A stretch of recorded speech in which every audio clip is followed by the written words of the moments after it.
हुए नए नए विचार विमर्श को अनेक बिंदुओं के माध्यम से प्राप्त हो रहे हैं। अनेक आध्यात्मिक रहस्यों को आत्मसात करने की ओर निरंतर उन्नत होते हुए आगे बढ़ने का प्रयास कर रहे हैं। उसी आध्यात्मिक उन्नति की श्रृंखला में दोपहरकालीन सत्र में समयसार संवाद संगोष्ठी का जो प्रतिदिन आयोजन चल रहा है, उसी समयसार संवाद संगोष्ठी का आज 11वां सत्र है। इस समयसार संवाद संगोष्ठी के 11वें सत्र की अध्यक्षता हेतु मैं आमंत्रित कर रहा हूं ख्यातिलब्ध विद्वान डॉक्टर पंडित श्री राकेश जी शास्त्री साहब नागपुर के लिए। आपसे निवेदन है कि आप मंच पर विराजमान होवें और इस समयसार संवाद संगोष्ठी के कार्यक्रम की शोभा बढ़ावें। हम सभी करतल ध्वनि के माध्यम से आदरणीय पंडित साहब का हार्दिक स्वागत करेंगे। साथ ही हमारे जो साधर्मी धन स्वाध्याय भवन में उपस्थित हैं, आप सभी से भी निवेदन है कि आप भी अग्रिम पंक्ति में विराजमान होवें और जो भी साधर्मी जन यत्र तत्र विचरण कर रहे हैं, आप सबसे भी निवेदन है, यदि मेरी आवाज़ आप सभी तक पहुंच पा रही है तो आप सभी भी शीघ्र स्वाध्याय भवन में उपस्थित होवें। आज की इस सभा के अध्यक्ष महोदय आदरणीय पंडित साहब हमारे बीच मंच पर विराजमान हो चुके हैं। इसी क्रम में इस संवाद संगोष्ठी के जो प्रथम वक्ता हैं, ऐसे विद्वान पंडित श्री जनेन्द्र जी शास्त्री जयपुर, आपसे भी निवेदन करना चाहते हैं कि आप भी मंच पर विराजमान होवें। पंडित जनेन्द्र जी शास्त्री जयपुर समस्त वक्ताओं के विषय, वक्ता जब यहाँ विषय प्रस्तुत करने आएंगे उस समय हम यहाँ कहेंगे ही, अतः मैं सिर्फ वक्ताओं के नाम यहाँ से अभी सूचित कर रहा हूँ। प्रथम वक्ता के रूप में पंडित जनेन्द्र जी शास्त्री जयपुर, आपसे निवेदन है कि आप मंच पर विराजमान होवें। हम सभी तालियों की करतल ध्वनि के माध्यम से आपको मंच पर आमंत्रित कर रहे हैं।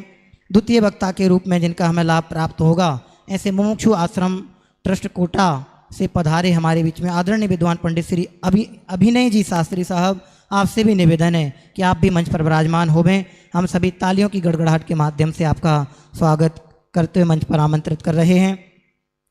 इस संवाद संगोष्ठी में तृतीय वक्ता के रूप में हमें जिनका लाभ प्राप्त होगा, ऐसे विद्वान डॉक्टर पंडित श्री अभिषेक जी शास्त्री पालड़ी, आपसे भी निवेदन है कि आप मंच पर विराजमान होवें। हम सभी तालियों की गड़गड़ाहट के माध्यम से आपको मंच पर आमंत्रित कर रहे हैं। इसी क्रम में जो प्रमुख वक्ता के रूप में हम सभी को चतुर्थ वक्ता के रूप में जिनका लाभ प्राप्त होगा इस समय सार संवाद संगोष्ठी के माध्यम से, ऐसे विद्वान डॉक्टर पंडित श्री मनीष जी शास्त्री साहब मेरठ, आपसे भी निवेदन है कि आप भी मंच पर विराजमान होवें। इस तरह से इस सत्र में हम सभी को आज 4 विद्वान वक्ताओं के माध्यम से इस सत्र में समयसार संवाद परिचर्चा के माध्यम से विशेष ये लाभ प्राप्त होगा। आज की इस सेमिनार के संवाद संगोष्ठी के अध्यक्ष महोदय एवं समस्त वक्तागण मंच पर विराजमान हो चुके हैं, अतः पुनः मंच से आप सभी के प्रति हृदय से धन्यवाद ज्ञापित करते हुए आपका स्वागत करते हुए मैं इस संवाद संगोष्ठी की निर्विघ्न संपन्नता हेतु सर्वप्रथम मांगलिक हेतु निवेदन करता हूँ कि पूज्य गुरुदेव श्री का जो मांगलिक यहाँ से प्रसारित किया जाता है, इस संगोष्ठी की निर्विघ्न समाप्ति अर्थ हम सभी पूज्य गुरुदेव श्री का मांगलिक यहाँ से श्रवण करेंगे। निवेदन है मांगलिक प्रसारण करें। अनुभव कर मैं ही परमात्मा हूँ, विराट सर्वज्ञ देवनी ध्वनि मां त्रिलोकनाथ परमात्मा सौ इंद्रनी उपस्थितिना समोत्रणમાં लाखों करोड़ों देवोनी हाजरीમાં ભગવાનની માની માયો તું પરમાત્મા છો એમ નક્કી કર, તું પરમાત્મા છો એમ નક્કી કર। ભગવાન પણ તમે પરમાત્મા છો એટલું તો નક્કી કરવા દો। ये परमात्मा में से नक्की क्यारे थशे कि तू परमात्मा छो एवो अनुभव थई त्यारे પછી આ પરમાત્મા વ્યવહાર તને નક્કી થશે, નિશ્ચય નક્કી થયા વિના વ્યવહારનું નક્કી થશે નહીં।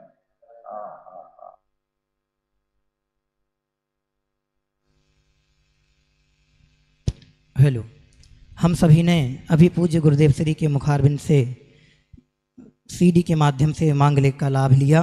इसी क्रम में हमारे बीच में विद्वान पंडित श्री भरत भाई जी मेहता साहब विराजमान हैं। आपसे निवेदन है कि इस गोष्ठी का मांगलिक करने हेतु आप यहाँ पधारें। मंगल में मंगलाचरण हेतु मैं आदरणीय विद्वान पंडित श्री भरत भाई जी मेहता साहब से निवेदन कर रहा हूँ, आप पधारें और मंगल में मंगलाचरण प्रस्तुत करें।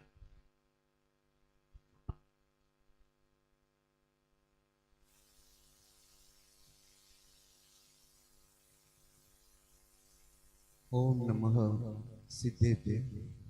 श्री समय सार जी भजन गाथा क्रमांक 11वीं गाथा आधारित भजन है।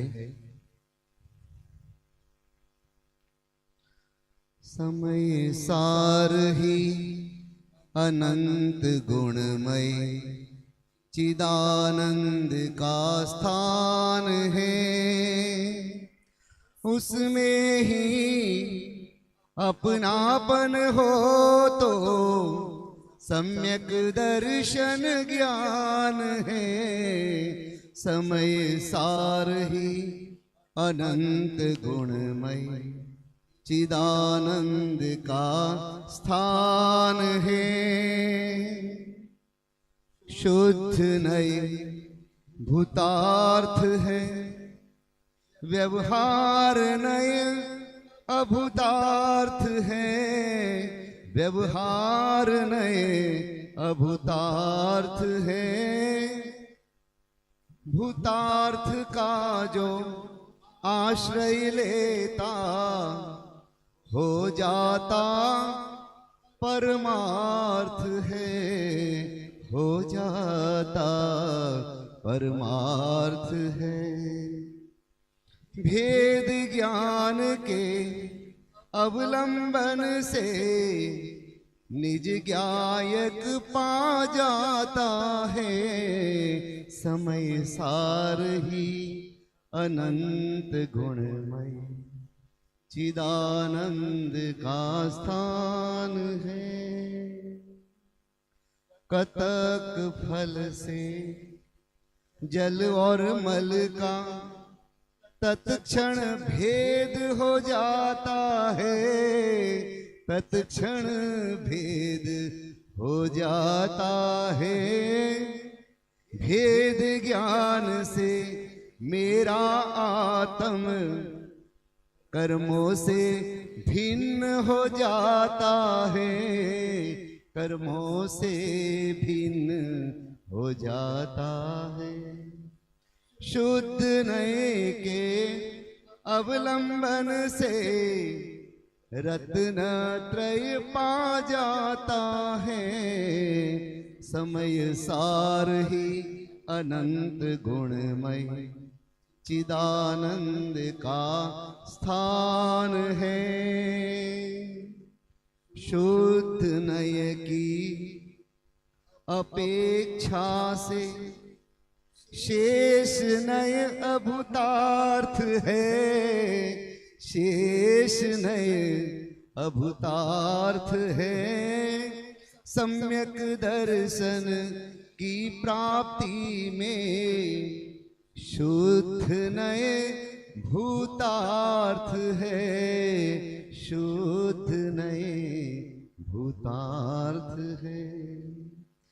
एक त्रिकाली ध्रुव शुद्ध ज्ञायक उपादेय सत्यार्थ है। समय सार ही अनंत गुणमय चिदानंद का स्थान है, उसमें ही अपनापन हो तो सम्यक दर्शन ज्ञान है। समय सार ही अनंत गुणमय चिदानंद का स्थान है।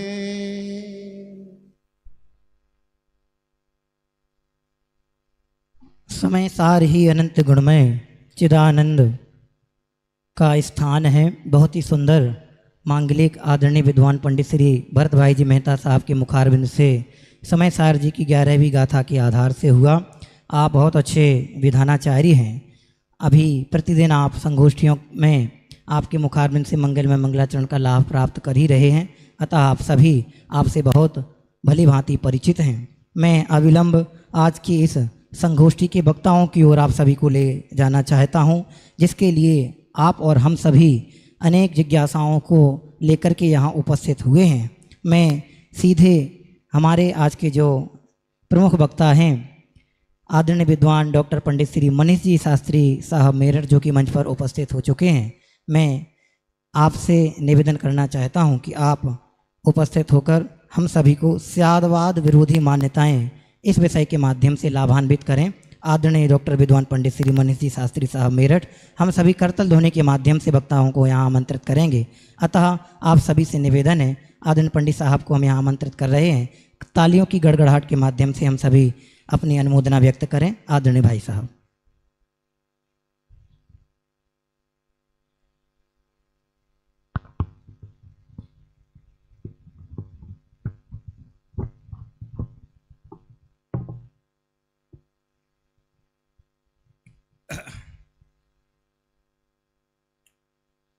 वंदितु सौविसिद्धे धो ममल मणोवम गदिम पत्ते वोच्छामि समय पाहुड़ मिणमो सुद केवली भणिदम।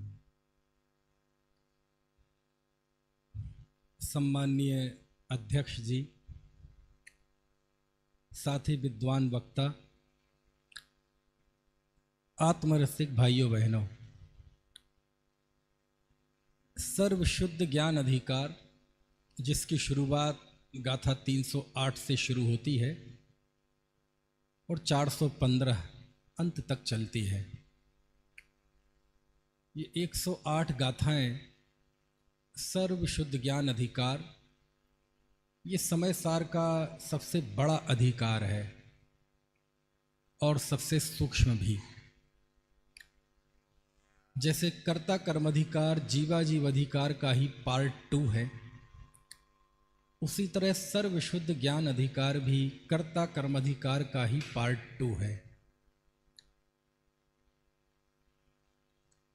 कुंद कुंद देव आत्मानुभूति में सबसे ज्यादा बाधक यदि किसी को देखते थे तो वो कर्तापन को देखते थे। यही कारण है कि उन्होंने कर्ता बुद्धि पे सबसे ज्यादा चोट की। लेकिन चोट के साथ साथ उनके मन में कुछ चिंताएं भी थीं।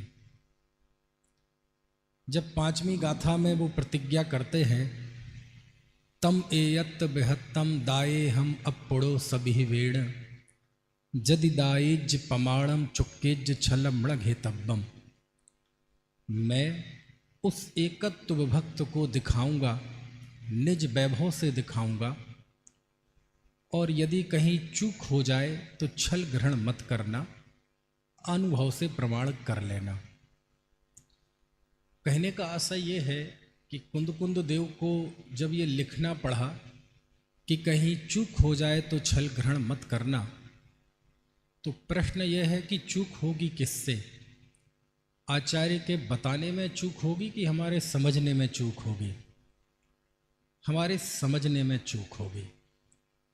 अब चूक कितने तरह की हो सकती है? तो 2 तरह से चूक हो सकती है। या तो समय सार पढ़ के व्यक्ति भ्रष्ट हो जाए, या दूसरा एकांती हो जाए।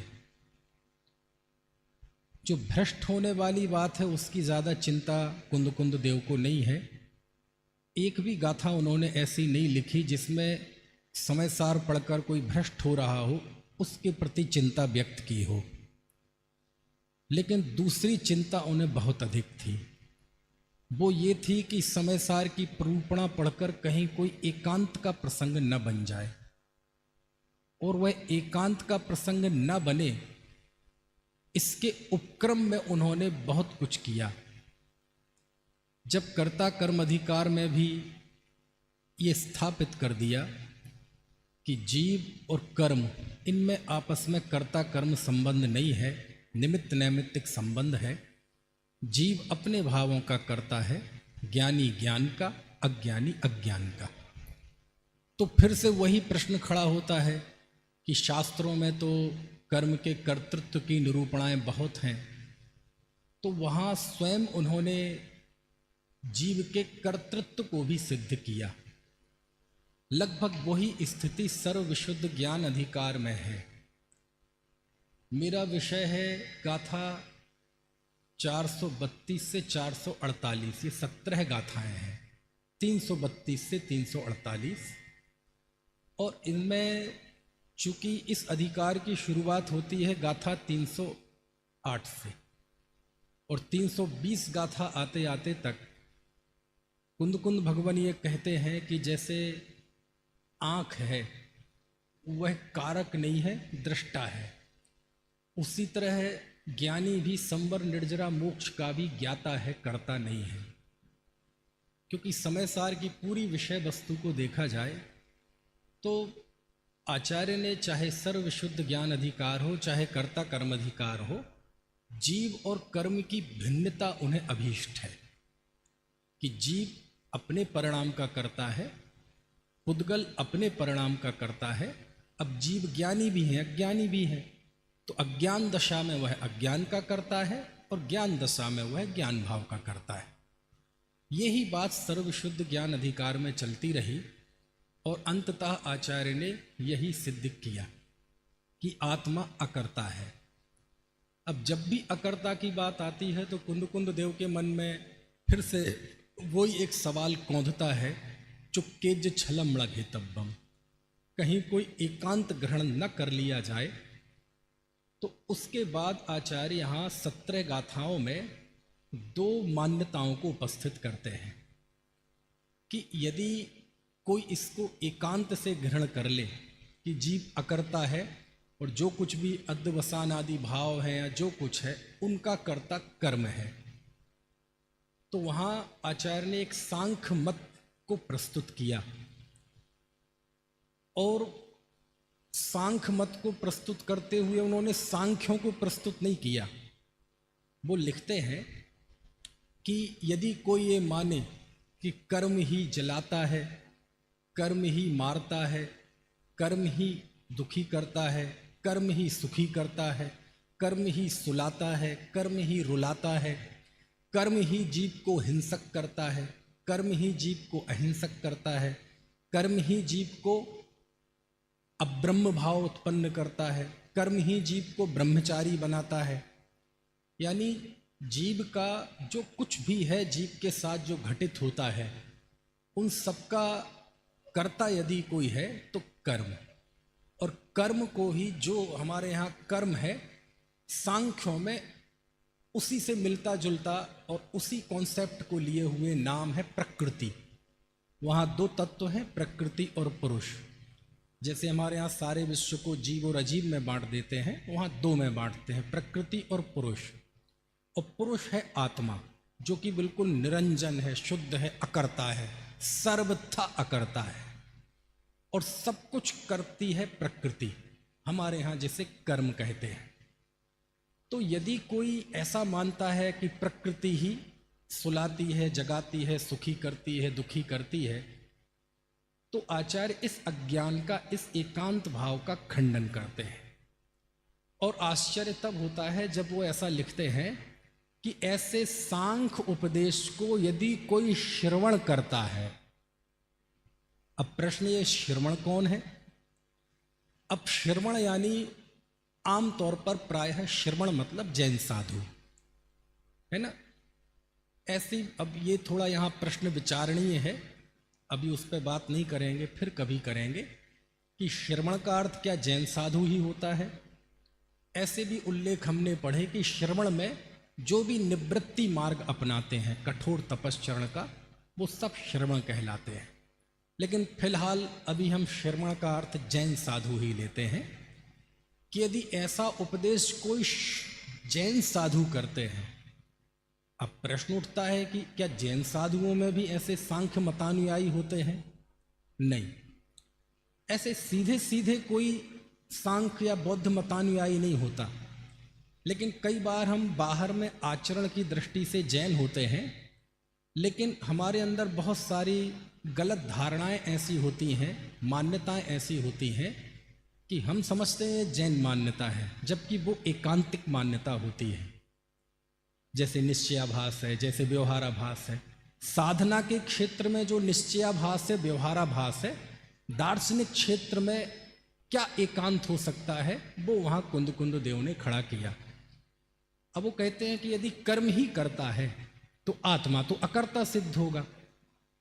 अकर्ता सिद्ध होता है तो बंध मोक्ष कल्पना सिद्ध होते हैं, है ना। फिर कोई स्वर्ग नहीं रहता, फिर कोई मोक्ष नहीं होता, ऐसी बहुत सारी बातें हैं। तो फिर वो कहते नहीं, आत्मा करता है। बोले किसका करता है? बोले स्वयं का करता है। तो फिर आचार्य प्रश्न करते हैं कि यदि स्वयं का करता है तो चूंकि आत्मा अनादि अनंत है, नित्य है और असंख्यात प्रदेशी है, उसमें क्या करेगा कोई? नित्य है। अब जो वस्तु नित्य है तो करने का तो कोई अब अवकाश ही नहीं बचता ना, नित्य जो चीज है। और यदि प्रदेश की अपेक्षा देखा जाए तो असंख्यात प्रदेश ही है, उसमें कुछ हीना दिख नहीं हो सकता। तो वो अकर्ता कह रहे हैं तो आप उसको कर्ता सिद्ध नहीं कर सकते। खैर, बहरहाल उन्होंने आखिरकार अंततः यही सिद्ध किया कि आत्मा अकर्ता है। ना तो जैन दर्शन में इस बात का एकांत स्वीकृत है और आत्मा कर्ता है, इस बात को भी स्वीकृत नहीं किया गया है। और फिर टीकाकार बहुत अच्छा प्रसंग उपस्थित करते हैं। आपने द्रव्य संग्रह में गाथा पढ़ी होगी, जीवो उपभोग मऊ अमुक्ति कत्ता सदेह परिमाणो, कि जीव करता है। और ये द्रव्य संग्रह का विषय नहीं है, ये मूल द्वादशांग का विषय है। जहाँ जीव का वर्णन है पूर्वों में, वहाँ बाकायदा आचार्यों ने पूर्वों का विषय लिखा है। तो वहाँ लिखा जीव जीता है, करता है, भोगता है। तो जीव के विषय में जितनी बातें आती हैं वो करता है विषय में आती हैं। तो फिर वो आप अकर्ता सिद्ध करोगे।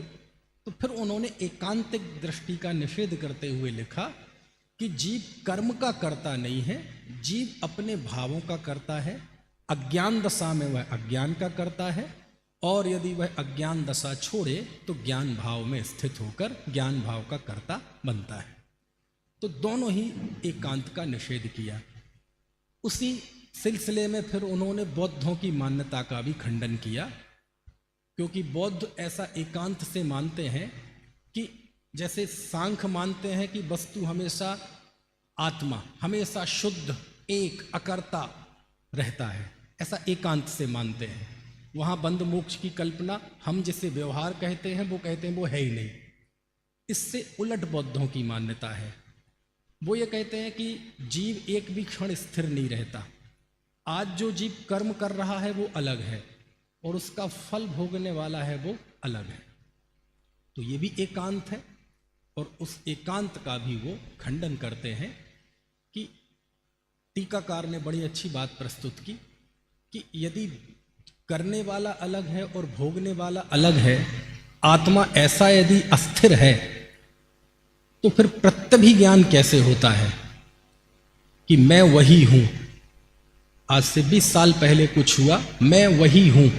तो मैं और वही, वर्तमान का मैं और भूतकाल का वही, इन दोनों को जोड़ने वाला कौन है? कुछ तो है एकत्व स्थापित करने वाला। इसको आगम की भाषा में प्रत्यभिज्ञान कहते हैं। वो कभी आपने ध्रुव की परिभाषा पढ़ी होगी, तो इसी को आधार बना के कहते हैं प्रत्यभिज्ञान के कारणभूत, ऐसे। तो उन्होंने फिर वहां एकांत का, इस एकांत का भी खंडन किया, क्षणिक एकांत का, कि यदि ऐसा होगा तो न बंध सिद्ध होगा न मोक्ष सिद्ध होगा। और पूरे विषय के अनुसार इन दोनों ही एकांतों का खंडन करके अंततः उसी बिंदु पर आकर उन्होंने छोड़ा, जो कि समय सार का मूल बिंदु है, कि जीव पर भावों से भिन्न अपने भाव का करता है। और यदि ये ज्ञान दशा में है तो वह ज्ञान भाव रूप परिणमित होता है, ना तो स्वभाव में अज्ञान का प्रवेश है, और यदि उसकी पहचान हो जाए तो ज्ञानी के ज्ञान भाव में भी पर और विकार का प्रवेश नहीं है। ये मूल भाव है। तो इस तरह से थोड़ा दार्शनिक विषय था जो मैंने आपके सामने रखा। चूँकि मैं प्रश्न के लिए उपस्थित नहीं हो पाऊँगा, इसलिए यदि आपको कुछ चर्चा करनी हो तो मुझसे कर लीजिएगा। सभी को जय जय।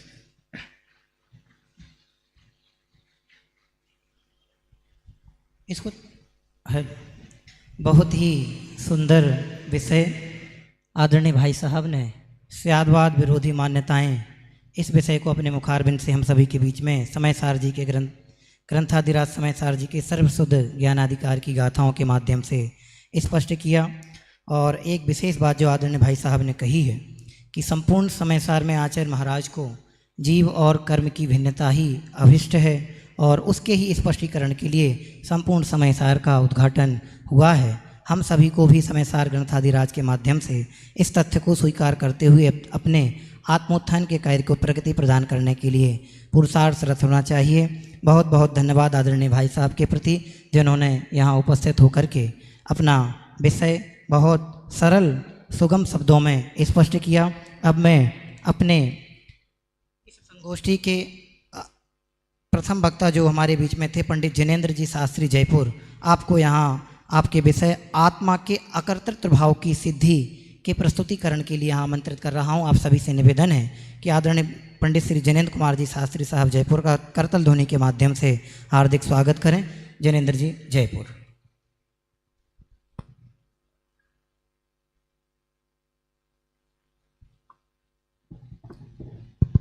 आपको आवाज आ रही क्या?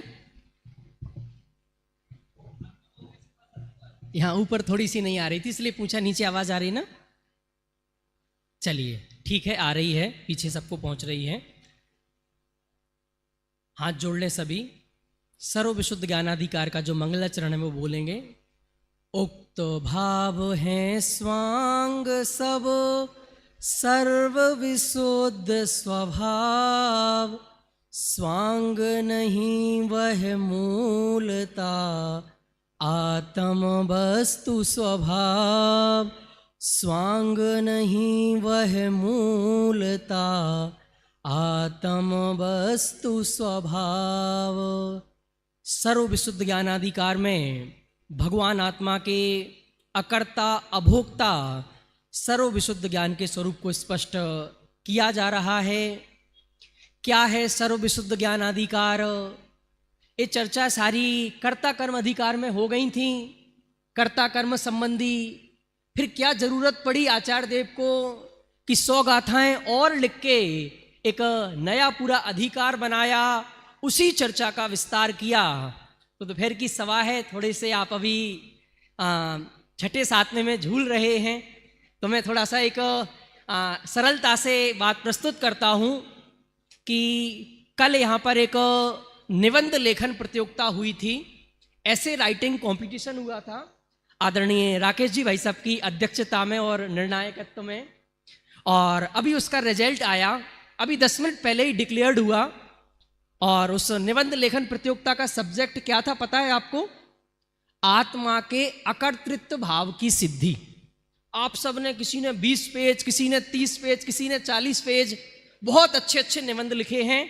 किस विषय पर भाई साहब? आत्मा के अकर्तृत्व भाव की सिद्धि। और हमारे भरत भाई सूरत से आए हैं, तो इन्होंने भी 40 पेज का एक निबंध लिखा था। और अभी जब रिजल्ट का अनाउंस हुआ तो जो प्रथम स्थान प्राप्त किया उनको 1 लाख रुपए का पुरस्कार भी था, 10 ग्राम सोने का सिक्का भी था। तो हमारे राकेश जी भाई साहब ने अनाउंसमेंट किया कि इस आत्मा के अकर्तृत्व स्वभाव की सिद्धि, इस निबंध लेखन प्रतियोगिता में जो प्रथम स्थान प्राप्त किया है वो हमारे भरत भाई मेहता सूरत वालों ने किया है। इनको 1 लाख रुपए का पुरस्कार दिया जाता है। पर हमारे राकेश जी भाई साहब वो तो बाल की खाल निकालें, 1 लाख रुपए दे रहे हैं। तो कहा भरत भाई आपने ये निबंध बहुत अच्छा लिखा था, पर मुझे इसमें वो चैट जीपीटी का पुट नजर आ रहा था। किसका नजर? पुट नजर किसका आ रहा था? भरत भाई ईमानदारी से बताना, ये आपने ही लिखा है क्या? भरत भाई बोले बिल्कुल भाई साहब मैंने ही लिखा है। किसने लिखा है? मैंने लिखा है, मैंने जो भरत भाई मेहता हैं ये मैंने लिखा है। भाई साहब बोले कि अच्छा, मुझे तो इसमें आचार्यों की गाथाओं का, अमृत चंदाचार्य देव के कलसों का, आत्मख्याति टीका का भाव नजर आ रहा है। नहीं भाई साहब, उसकी तो हमने सहायता ली है, पूरा निबंध मैंने अपनी बुद्धि से लिखा है। इसकी जो टाइपिंग है, आपने जो पीपीटी बनी, ये बहुत जोरदार। ये तो कंप्यूटर ने ना कंप्यूटर का कोई योगदान नहीं, इतना बढ़िया सब मैंने लिखा। किसने लिखा? मैंने लिखा। और किस पे लिखा? जो अकर्ता है वो अपना हर एक भाव में कर्तापन लगा रहा है, तो वो ही कि मैंने संबर किया, मैंने निर्जरा किया, मुझे मोक्ष करना है, मुझे शुद्ध परिणति करनी है, मुझे शुद्धोपयोग करना है। तो आचार्य कुंद देव ने देखा कि इतना समझाने के बावजूद भी अभी इनके अंदर से मान्यता नहीं निकली है कि पंच महाव्रत का पालन मैं ही करता हूं, जीवों की रक्षा मैं ही करता हूं। तो इस बात की सिद्धि करने के लिए ये 308 से 311 नंबर की गाथाएं हैं, बहुत प्रसिद्ध गाथाएं हैं, जिन्हें गुरुदेव ने क्रमबद्ध पर्याय की सिद्धि इन गाथाओं के आधार से की है। सीधे चलते हैं, हम उन गाथाओं का पाठ करते हैं, कहीं हमारे इस भाषणबाजी में वो मूल गाथाएं ना रह जाएं, इसलिए उनका पाठ जरूर करते हैं। आपकी स्क्रीन पर आ रही हैं। है जगत में कटकादि गहनों से सुवर्ण अनन्य ज्यों, जिन गुणों में जो द्रव्य उपजे उनसे जाने अनन्य त्यों। जीव और अजीव के परिणाम जो जिनवर कहे, बेजीव और अजीव जानो अनन्य उन परिणाम से। ना करे पैदा किसी को बस इसलिए कारण नहीं, किसी से ना हो अता यह आत्मा कारज नहीं। कर्म आश्रय होए करता, करता आश्रय कर्म भी, यह नियम अन्य प्रकार से सिद्धि न करता कर्म की। बिल्कुल सरल गाथाएं हैं, बिल्कुल सरलता से इनका अर्थ भी पीछे लिखा आ रहा है। आप चाहें तो मेरे साथ पढ़ें, एक एक गाथा का अर्थ पढ़ते हैं और उसका अर्थ समझ के बात पूरी करेंगे। जिस प्रकार जगत में कड़ादि पर्यायों से सोना अनन्य है, उसी प्रकार जो द्रव्य जिन गुणों से उत्पन्न होता है उसे उन गुणों से अनन्य जानो। कुछ समझ में तो नहीं आया? आ गया कि नहीं आया? सुरेश भाई क्या कह रहे हैं? जिस प्रकार जगत में कड़ा आदि पर्याय, सोने की जो भी पर्याय हम देखते हैं वो किससे अनन्य हैं? देखो यहां भी प्रशिक्षण पद्धति का सहारा लिया जा रहा है। जो ज्ञात है उस ज्ञात से अज्ञात की ओर जा रहे हैं। एक कड़ा आदि पर्याय आप जानते हो, इन्हें देखते हो, तो कहा जिस प्रकार कड़ा आदि पर्याय सोने से अनन्य है, अन्य अन्य नहीं है, सोने से अलग नहीं है, सोने की ही है, उसी प्रकार जो द्रव्य जिन गुणों से उत्पन्न होता है उसे उन गुणों से अनन्य जानो। दूसरी गाथा, जीव और अजीव के जो परिणाम सूत्र में बताए गए हैं उन परिणामों से जीव या अजीव को अनन्य जानो। अब आपकी समझ में आ जाएगा कि जीव की जो पर्याय हो रही हैं अनादि काल से लेके आज तक और अनंत काल तक, वो सब किसकी हैं? जीव की हैं। और अजीव की जो पर्याय हो रही हैं, अजीब का जो भी परिणमन हो रहा है वो सिर्फ और सिर्फ किसका है? अजीब का है।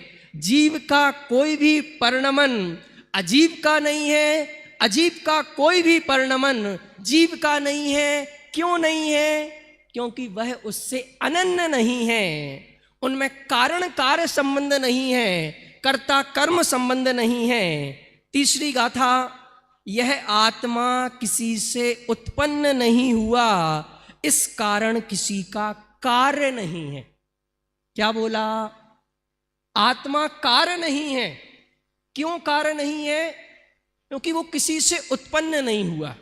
थोड़ी सी चर्चा सरल करते हैं। किसका नाम मुझे ज्यादा पता नहीं है, किसी का भी समझ लीजिएगा। ऋषभ जी भाई साहब, आपको अमीर किसने बनाया? किसी ने नहीं पंडित जी, स्वयं की मेहनत से, स्वयं के बल से। मुझे अमीर किसी ने नहीं बनाया, मैं किसी का कार्य नहीं हूं। तो भाई साहब, अब आप तो इतने बड़े हो गए हो, थोड़ा सा अपने रिश्तेदारों को, अपने साथियों को, उनको अमीर कर दो। ना ना ना ना, मैं किसी के अमीर करने में किसी का कारण भी नहीं हूं।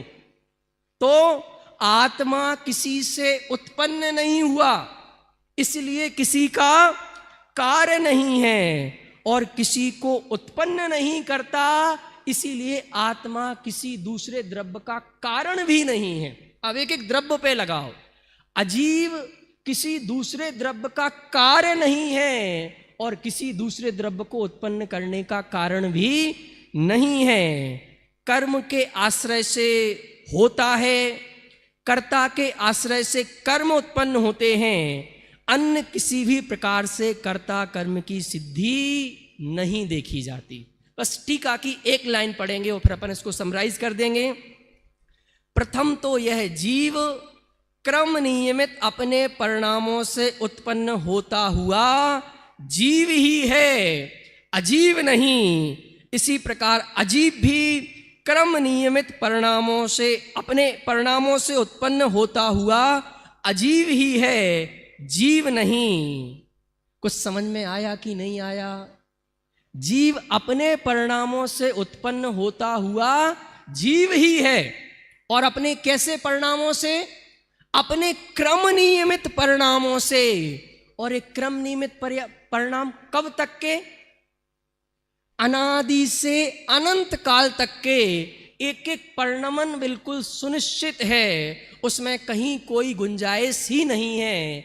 ऐसी अजीव अपने क्रम नियमित परिणामों से उत्पन्न होता हुआ अजीव ही है, जीव नहीं है। अब इसका निष्कर्ष क्या है? संगोष्ठी है, आत्मा अकर्ता क्यों है? आपको बस 5 वाक्य दे रहा हूं, 5 मंत्र जैसे दे रहा हूं, वो बस आप लेके जाइएगा। सबसे पहले दुनिया का प्रत्येक द्रव्य और आत्मा, आत्मा की चर्चा करनी ना, आत्मा का अकर्तृत्व तो स्वयं सिद्ध है, इसलिए आत्मा अकर्तृत्व है। क्या बोला? मिलके बोलो, शब्द क्या बोला?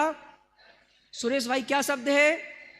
अरे भाई, जो चीज स्वयं सिद्ध है उसे दूसरे के कर्तापने की जरूरत नहीं है। तो आत्मा अनादि काल से स्वयं सिद्ध है, इसीलिए उसे करने की जरूरत नहीं है। दूसरा, तो कुछ परिणमन तो कराना पड़ेगा। आत्मा का सारा परिणमन क्या लिखा? सहज परिणमित। जो मेरा आत्म द्रव्य है, इसका सारा परिणमन बिल्कुल सहज है। अनादि काल से अनंत काल तक का एक एक परिणमन बिल्कुल सहज है, इसीलिए आत्मा अकर्ता है। तीसरा क्या लिखा? स्वरूप स्थित है। आज तक इसने अपने स्वरूप को कभी छोड़ा ही नहीं है, और दूसरे के स्वरूप को कभी ग्रहण किया नहीं है। अपने स्वरूप में ही अनादि काल से ऐसा ध्रुव है, ऐसा विज्ञान घन है कि कुछ करने की जरूरत ही नहीं है। चौथा, कृत्य है। क्या शब्द है? कृत्य है, मतलब कुछ करने की जरूरत नहीं है। और अंतिम है, पूर्ण समर्थ है। आत्मा अपने आप में और दुनिया का प्रत्येक द्रव्य पूर्ण समर्थ है, इसलिए कर्तापने का कहीं प्रसंग ही नहीं आता है। आत्मा अकर्ता है। और एक पॉइंट और लिखा है, 6 शक्तियां। आत्मा अकर्ता है तो सारा परिणमन करा कौन रहा है? कौन करता है? तो कहा तुम उसकी चिंता नहीं करो। भाव शक्ति, अभाव शक्ति, भाव अभाव शक्ति, अभाव भाव शक्ति, भाव भाव शक्ति, अभाव अभाव शक्ति, ये 6 शक्तियां हैं जिनके द्वारा पूरा परिणमन आत्मा का हो रहा है। इसलिए हमें रंच मात्र भी चिंता करने की जरूरत नहीं है। अब ये आत्मा का अकर्ता स्वभाव हमने समझ लिया तो क्या हो जाएगा? भाई अभी तक नहीं समझा था और आवाज समझ लिया कि आत्मा बिल्कुल अकर्ता है। आत्मा कुछ भी नहीं करता है, ना आत्मा में कुछ करने की गुंजाइश है, ना आत्मा को किसी का कुछ करने की जरूरत है। तो अंतिम 3 पॉइंट, किस लिए अकर्ता स्वरूप क्यों समझें? वस्तु स्वरूप का सम्यक परिज्ञान।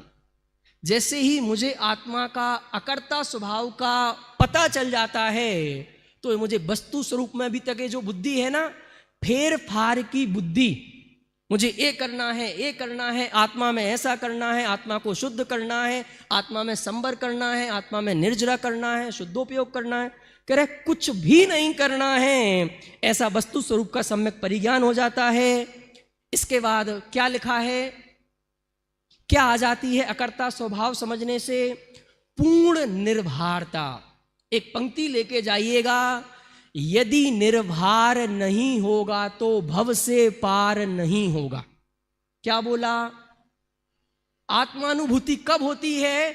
जब हमारा एक कर्तृत्व का भार पूरा उतर जाता है, उस पल आत्मानुभूति होती है। तो यदि हमें आत्मानुभूति करनी है, उसके लिए पूर्ण निर्भर होना पड़ेगा। तो अभी तक अकर्ता स्वभाव से हमें क्या लगता था, ठीक है पर मैं कुछ नहीं करना, पर आत्मा में तो कुछ करना पड़ेगा, आत्मा का तो मैं करता हूं। अरे आत्मा का भी फेर फार करता नहीं है, करता तो है पर फेर फार करता नहीं है। और ऐसा समझ लेने पर सम्यक पुरुषार्थ की जागृति होती है। तो इस अकर्तृत्व स्वभाव के माध्यम से, कारण कार्य की व्यवस्था के माध्यम से हम सबके सम्यक पुरुषार्थ जागृत हो, इसी मंगल भावना के साथ अभी की वाणी को विराम देते हैं। अभी हम सभी ने युवा विद्वान पंडित श्री जैनेन्द्र जी शास्त्री जयपुर, पंडित टोडरमल स्मारक ट्रस्ट में जो सेवारत हैं, अध्यापक के रूप में अपनी सेवाएं वहाँ प्रदान कर रहे हैं, आपके मुखारबिंद से आत्मा के अकर्तृत्व भाव की सिद्धि, इस विषय का स्पष्टीकरण सुना। वास्तव में हम और आप सभी भली भांति जानते हैं कि अनादिकालीन कर्तापने की मान्यता ही हमारे अनंत दुख का भ्रमण का कारण है। इसलिए हमें यदि दुख से भ्रमण से बचना है तो इस कर्तापने की मान्यता और बुद्धि से अपने आप को बचाते हुए एक निश्चिंत जो यथार्थ और शाश्वत मेरा अकर्ता स्वभाव है, उसका भली भांति परिज्ञान करना आवश्यक है। जब तक हम अपने स्वभाव की सामर्थ्य का परिलक्षण नहीं करेंगे, तब तक हम अपनी सामर्थ्य से पूर्णतः परिचित नहीं होंगे, और जब तक हम अपनी सामर्थ्य से परिचित नहीं होंगे, तब तक हमारे दुखों को दूर करने में दुनिया की कोई ताकत समर्थ नहीं है। अकर्ता मेरा स्वभाव है, इसलिए इसको पहचानने की जिम्मेदारी हमारी है। बहुत सुंदर और समय की मर्यादा में अपना विषय स्पष्ट करने का प्रयास किया हमारे विद्वान साथी पंडित जैनेन्द्र जी शास्त्री ने। इसी क्रम में ज्ञानी कर्ममल का आवेदक कैसे, इस बहुत सुंदर विषय का स्पष्टीकरण का लाभ प्रदान करने हमारे बीच में मुमुक्षु आश्रम ट्रस्ट कोटा से विद्वान साथी पंडित अभिनय जी शास्त्री साहब पधारे हुए हैं।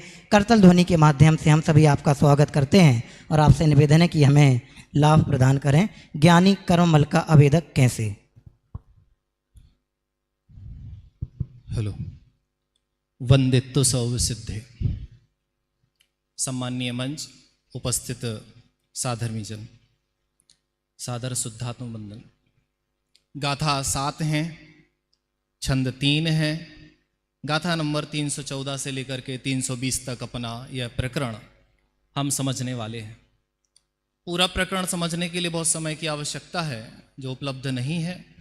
सीमित समय में, सीमित बिंदुओं में अपन कुछ बात समझने की कोशिश करेंगे। देखिए, गाथा 314 में कुंदकुंदाचार्य देव ने एक प्रश्न उपस्थित किया कि आत्मा प्रकृति के निमित्त से उपजना विनसना न छोड़े तब तक वह अज्ञानी है, मिथ्या दृष्टि है और असंयमी है। एक शब्द ले रहा हूं मैं इसमें से, उपजना और विनसना। पूरे 6 द्रव्य एक क्षेत्र अवगाह से रहते हैं। 6 के 6 द्रव्य एक क्षेत्र अवगाह से रहते हैं। तो जिस क्षेत्र में आत्मा के असंख्यात प्रदेश हैं, उसी क्षेत्र पर ये कर्म प्रकृतियां भी हैं। अब उनका परिणामन भी स्वयं कर्म निमित्त चल रहा है और जीव के असंख्यात प्रदेशों में भी स्वयं क्रम नियमित उसका भी परिणामन चल रहा है। फिर ये बात कहां से आ जाती है कि वह जीव उन कर्म का करता है अथवा उनका भोगता है। हमें बहुत अच्छे से जानने की जरूरत है। आचार्य कुंद देव ने यही स्पष्टीकरण किया है पूरे समय सार में कि वास्तव में देखा जाए तो जीव कहीं से कहीं तक भी उस कर्म का करता नहीं है और ना ही भोगता है। जानने की जरूरत है।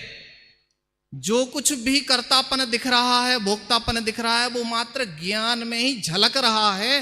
वास्तविक रूप में तो कर्ता और भोक्तापन है ही नहीं, क्योंकि सभी द्रव्य अपने स्वचतुष्टय विश्राम कर रहे हैं। तो कर्म प्रकृति पुद्गल भी अपने स्वचतुष्टय विश्राम कर रहा है, जीव भी कर रहा है, जानने रूप कार्य ही तो कर रहा है।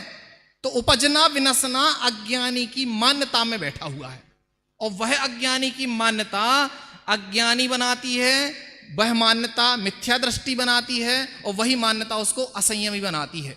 अमृतचंद्राचार्य देव ने उसको बहुत अच्छे से स्पष्ट किया और उसका उत्तर दिया कि भेद विज्ञान से वह ज्ञायक हो जाता है, भेद विज्ञान के विभाग दर्शन से वो दर्शक हो जाता है, और भेद विज्ञान से ही परिणति में वह संयमित भी हो जाता है। तो पता चलता है कि ना तो वो करता ही है और ना भोगता है। तो यहां कर्तृत्व की बात तो समाप्त कर दी। कल बात चल रही थी, भाई सब कह रहे थे मोक्षाधिकार अंतिम अधिकार है। यहां पर चूलिका ली है, चूलिका रूप में स्यादवाद सर्वशत ज्ञान अधिकार लिया है। चूलिका की 20वीं गाथा तक, अथवा ये कह सकते हैं 320वीं गाथा तक चूलिका समाप्त कर देते हैं कुंदकुंदाचार्य देव। तो वो 320वीं गाथा तक कैसे समाप्त करते हैं, थोड़ा और आगे बढ़ते हैं। एक छंद दिया, 3 छंद आने वाले थे। तो 196 नंबर छंद में भी ये लिखते हैं अमृतचंद्राचार्य देव के आत्मा भोक्ता भी नहीं है और कर्ता भी नहीं है। कुछ ज्यादा विशेष चर्चा नहीं की। गाथा 316 आई 196 श्लोक के बाद में। तो ज्ञानी प्रकृति के स्वभाव में स्थित रहता हुआ कर्म फल को वेदता है। मेन महत्वपूर्ण बात तो अभी यहां से आती है कि वेदता कैसे है कर्म फल को। कर्म चेतना नहीं है, कर्म फल का भी वेदता नहीं है, तो भोगता नहीं है, तो कैसे वेदन करता है उसका।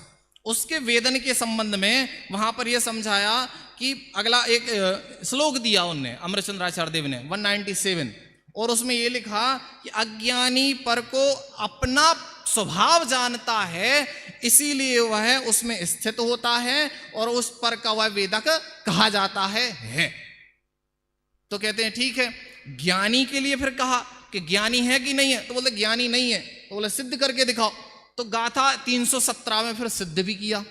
317 में यह सिद्ध किया कि भाई वहां पर एक उदाहरण भी दिया और सिद्धांत से घटित भी किया कि अज्ञानी जीव जो है, वहां अभव्य का उदाहरण दिया, चूंकि वही में अभव्य की जगह अज्ञानी को ही कहा है, और कहा है कि ये अज्ञानी समझना, अभव्य की कोई चर्चा नहीं है।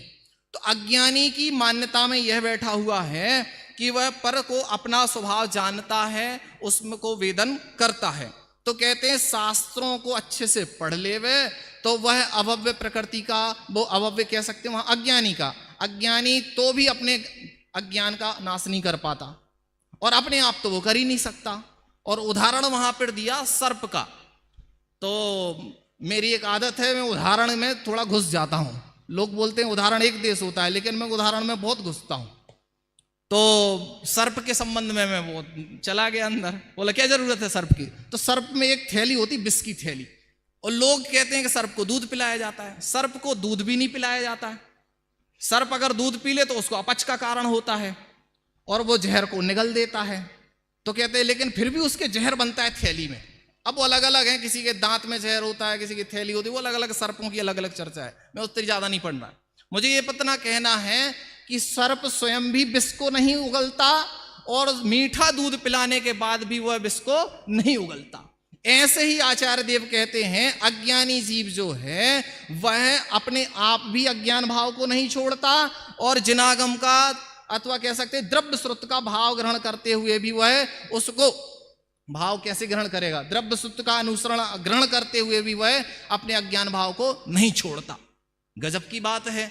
तो क्या करें फिर, वो अज्ञान भाव कैसे छूटेगा। तो बाबूजी के यहाँ से हैं हम, गांव कोटा से। बाबूजी की एक बात याद आती है बहुत अच्छी से। बाबूजी ये कहते थे अज्ञान भाव उत्पन्न हुआ कब, कहां हुआ उत्पन्न, बताओ कहां है उत्पन्न, दिखाओ दिखाओ मुझे उत्पन्न दिखाओ। अरे तुम जिसको अज्ञान भाव उत्पन्न कह रहे हो वो तुम्हारा ही स्वभाव ज्ञायक भाव है। तुम उसको उस ज्ञायक दृष्टि से देखो तो वो ज्ञेय दिखेंगे, और वो ज्ञायक दृष्टि से देखने पर ज्ञेय दिख जाना ही ज्ञानीपन का एक उदाहरण है। वही ज्ञानपन है, कुछ भी फर्क नहीं है, एक समय की पर्याय में ही काम बनने वाला है पूरा। चलिए थोड़ा आगे बढ़ते हैं, और 318 नंबर गाथा में फिर आचार्य देव ने उसको और आगे बढ़ाया और बताया कि जब वह ज्ञानी होने के लिए भाव श्रुत रूप भाव स्वभाव का ग्रहण करता है और आत्मा का वेदन करता है तो वो ज्ञानी हो जाता है। चलिए ज्ञानी हो गया, फिर क्या करें? तो ज्ञानी बना रहना है।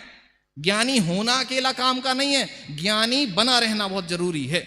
हमारे यहां बोलते हैं ना, पिता बनना तो सरल है, पिता बने रहना बहुत कठिन है।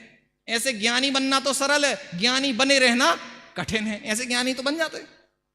चलिए तो ज्ञानी कैसे बने रहें, तो उसके लिए निर्वेद शब्द दिया गाथा नंबर 318 में, और निर्वेद शब्द का अर्थ आया वैराग्य। वैराग्य को, जिसको वैराग्य आ गया जीवन में, वही ज्ञान वास्तव में ज्ञानी का, उसको ज्ञानी पने की प्रसिद्धि को करता है और आगे तक हमेशा ज्ञानी बना रखता है। ऐसे वो 318 नंबर गाथा को बहुत अच्छे से समझाते हुए वहां उदाहरण भी एक वैराग्य के लिए लिया कि ज्ञानी जैसे ज्ञान और वैराग्य को दोनों को जानता है, अथवा ये कह सकते मीठे कड़वे अनेक प्रकार के कर्म फल को जानता है, ऐसे ही वो ज्ञानी कर्म उपाधि जन्य जितनी भी अवस्थाएं हैं उन सबको जानता है, ना कि उनका वेदन करता है। तो ऐसे जानने मात्र का कार्य है, वेदन करने का कुछ कार्य नहीं है। मैं एक उदाहरण दे देता हूं, किसी को बारात में नहीं जाना है, बारात में जाते हैं ना लोग, बारात में नहीं जाना है, लेकिन कुछ रिश्तेदार होते हैं जबरदस्ती ले गए, चलो तो वो चले गए। पहले तो मन नहीं था उसका जाने का, ऊपर से जबरदस्ती लेके गए उसको बारात में। अब जब नहीं है मन, जबरदस्ती लेके गए हैं, तो बारात में वो व्यक्ति करेगा क्या? मात्र बैठकर ज्ञाता दृष्टा ही तो रहेगा। ये ज्ञानी की स्थिति बन जा सकती है कि उसको जबरदस्ती संसार में रहना पड़ रहा है, वो जबरदस्ती रह रहा है संसार में, तो क्या करके रहेगा? ज्ञाता दृष्टापने से रहेगा, देखेगा, जानेगा, बस और कुछ काम है ही नहीं। ये है वैराग्य की शक्ति, ये है वास्तव में ज्ञान के लिए वो अपनी पूर्ण समर्पणता। आगे बढ़ते हैं, फिर एक प्रश्न उपस्थित होता है कलश 198 के पहले कि व्यवहार की बात कर रहे हो, कि व्यवहार से आप भोक्ता कह रहे हो, निश्चय से तो भोक्ता नहीं है, वेदकपना नहीं है। तो जब कह रहे हैं, जब यहां पर ये सर्वशुद्ध ज्ञान अधिकार में शुद्धने की चर्चा है, या व्यवहार की बात क्यों कह रहे हो? तो बोले व्यवहार की बात कहना ही नहीं है ही नहीं व्यवहार की बात, शुद्धने की बात है। और कलश में आचार्य देव ने कहा कि ज्ञानी कर्म को ना तो करता है ना भोगता है, वह कर्म स्वभाव को मात्र जानता ही है, शुद्ध स्वभाव में निश्चल वह मुक्त ही है। ये वहां एक गाथा की अर्थ है पूरा। तो वो शुद्ध निश्चल स्वभाव में मुक्त ही है। मुक्त ही से एक उदाहरण दे देता हूं मैं। साधक दशा से थोड़ा ऊपर बढ़ते हैं, मुनि भगवंत की दशा। हमारे पास तो कुछ ऐसा है नहीं, थोड़ा सा हम अपने परिवार में कुछ प्रतिकूलता आती हैं तो एक परिवार वाला दूसरे से ये कहता है, एक सदस्य दूसरे से ये कहता है, अरे रे देखा नहीं जाती ये परिस्थितियां, ये देखी नहीं जाती, और उसको सुधारने के प्रति कार्य करता है। एक चक्रवर्ती है, उसके पास बहुत राजपाट वैभव है, 5 मिनट पहले वो सब राजपाट वैभव को छोड़ करके नग्न मुनि दशा को अंगीकार कर चुका है।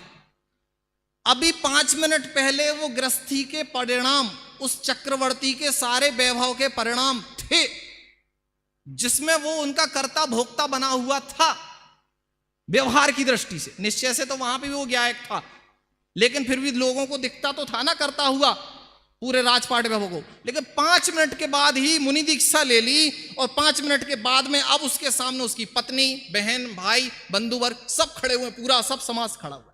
अब उसकी दृष्टि क्या है? जिसको वो भोक्ता वेदता समझता था, अब 5 मिनट के अंतराल में ही उन सब को एक गे दृष्टि से देखेगा। ये सब गे हैं, गे पदार्थ हैं। सोचो, विश्व में ज्ञान दृष्टि से ये पूरी दुनिया पर हम गे पदार्थ रूप में कैसे परिणमन करा सकते हैं अपने ज्ञायक को? वो एक ज्ञान शक्ति में इतनी पावर है।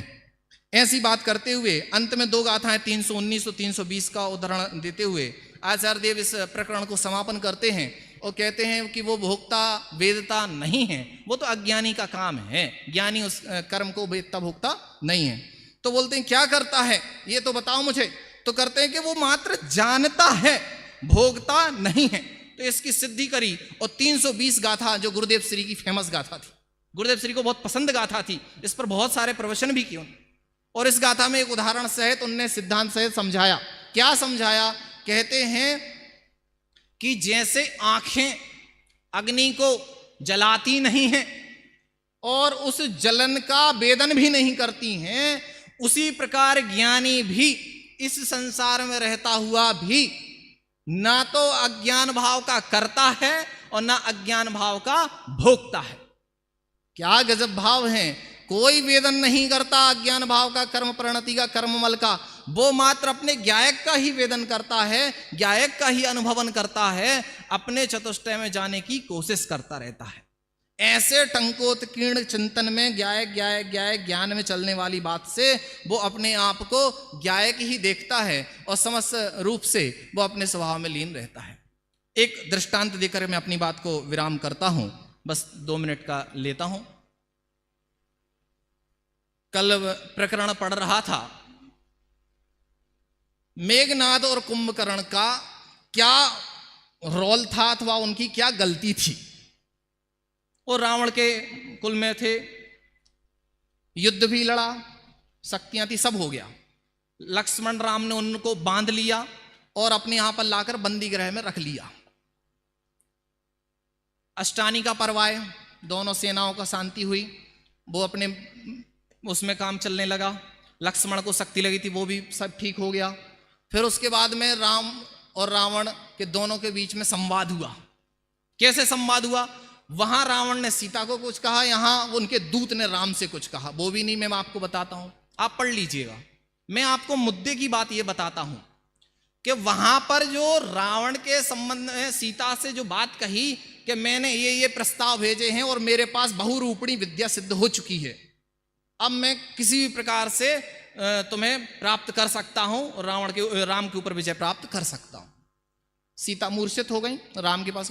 राम ने भी संकल्प पूर्वक कहा कि मैं सीता को लेकर के रहूंगा।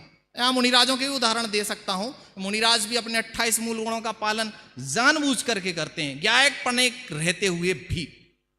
एक ज्ञायक होते हुए भी पूरी दुनिया का कैसे रहना है वो एक समय सार के अच्छा कोई और नहीं बता सकता। तो बात पता चली कि लास्ट में तो रामचंद्र जी बोलते हैं, मुझे तुम्हारा वैभव नहीं चाहिए, मुझे तुम्हारी प्रॉपर्टी जमीन नहीं चाहिए, मुझे मात्र सीता दे दो, मैं युद्ध भी नहीं चाहता, मैं चला जाता हूं। और वहां रावण कह रहा है, मंदोदरी कह रही रावण से कि आपको सम्यक दर्शन है, रावण को आप बहुत ज्ञाता हैं, बहुत बुद्धिमान हैं, आप बहुत आचरणशील हैं, बहुत सब कुछ है आपके पास में। एक स्त्री को ही साधारण रूप से दे दो, दीक्षा ले लो। दीक्षा की बात कही। इतना सब कुछ प्रकरण मेघनाद और कुंभकर्ण सुन रहे थे। सब अंत में रावण की मृत्यु हुई। 10 दिन युद्ध चला लक्ष्मण में रावण में। अंत में चक्र से भेदा गया और वो सब हो गया, दाह संस्कार हुआ। लास्ट में कुंभकर्ण और मेघनाद तो रामचंद्र जी के पास थे। कुंभकर्ण और मेघनाद से बोला, अब आप पूरा राजपाट वैभव ले लो और मैंने अपनी सीता को प्राप्त, मैं अपने जाता हूं। यहां पर कुंभकर्ण और जो मेघनाद को दृष्टि ज्ञान की हुई, वो कहते हैं अब मैं क्या करूंगा इस सब का, अब तो मैं ज्ञायक में लीन होता हूं, अब मैं ना इसको करता हूं ना इसका भोगता हूं, मैंने सब कुछ करके भोग के देख लिया, कुछ भी सार नहीं रहा, अब मुझे ज्ञायक में जाना है और मुझे अब यहां से आप उपदेश भी मत दीजिए, मैं जाता हूं। और मंदोदरी सहित और कुंभकर्ण और मेघनाद जय वैराग्य लेकर के दीक्षा हो गई और बाद में केवल ज्ञान हुआ, वो सब हो व्यवस्था। क्या प्रकरण हैं, इतने सूक्ष्म प्रकरण हैं, ज्ञानियों से आगम भरा हुआ है। ऐसे ज्ञान की चर्चा को हम सब भी ज्ञानपने के रूप प्रवर्तन करें, ज्ञान में ही रहें। ज्ञान से समस्त पदार्थों में अपनापन जो लगा के रखा है, कर्तृत्वपना भोक्तृत्वपना मान के रखा है, वो सब त्याज हैं और एक ज्ञायक में ही दृष्टि करें, ज्ञान का वेदन करें। इसी मंगल भावना से अभी के बाद को यहाँ विराम करते हैं। ओम नमः सिद्धि। बहुत ही सुंदर विषय पंडित अभिनय जी शास्त्री मुमुक्षु आश्रम कोटा ज्ञानी कर्मल का अभेदक कैसे आपके माध्यम से इस विषय पर सुना। मैं अविलंब हमारी इस गोष्ठी के अंतिम वक्ता जो हैं डॉक्टर पंडित अभिषेक जी शास्त्री साहब पालड़ी, आपका विषय है आत्मा के नित्य कर्तृत्व का निषेध। आपसे निवेदन है कि आप पधारें और हम सभी को अपने विषय के माध्यम से लाभान्वित करें। पंडित अभिषेक जी शास्त्री पालड़ी, हम सभी तालियों की गड़गड़ाहट के माध्यम से आपका स्वागत करेंगे।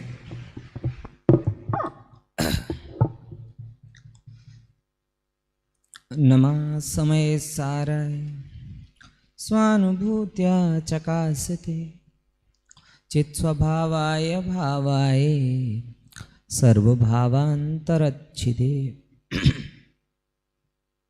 कुछ दिन पहले मुमुक्षु समाज में एक ग्रंथ प्रकाशित हुआ था, उसका नाम था बोलता समयसार। आज वही ग्रंथ आप लोगों के सामने फिर से आया है, बोलता समयसार। ये जो संगोष्ठी है ये संगोष्ठी नहीं है, मानो स्वयं समयसार अपना स्वरूप बोल रहा है। अंतर इतना है कि वहाँ केवल बोलता था और यहाँ जब आदरणीय मनीष जी भाई साहब आते हैं तो वो समयसार विचारता भी है। जब जिनेंद्र आता है और कथा सुनाता है तो समयसार गुदगुदाता भी है। जब भरत भाई आते हैं तो समयसार गुनगुनाता भी है। राकेश जी भाई साहब आएंगे तो समयसार गरजेगा भी। और मेरी भी ये कोशिश रहेगी कि उसमें बोलने, बताने, विचारने, गाने, गुनगुनाने में एक महत्वपूर्ण अंश है ठहरना। उस ठहरने में आपको ठहरा कर रखो। और इसमें जो मुद्दा मेरे लिए को बोलना है जिस विषय पर, वो है गाथा 321 से लेकर 331 तक। 10 गाथाएं हैं और इन 10 गाथाओं में 3 मुद्दे लिए गए हैं।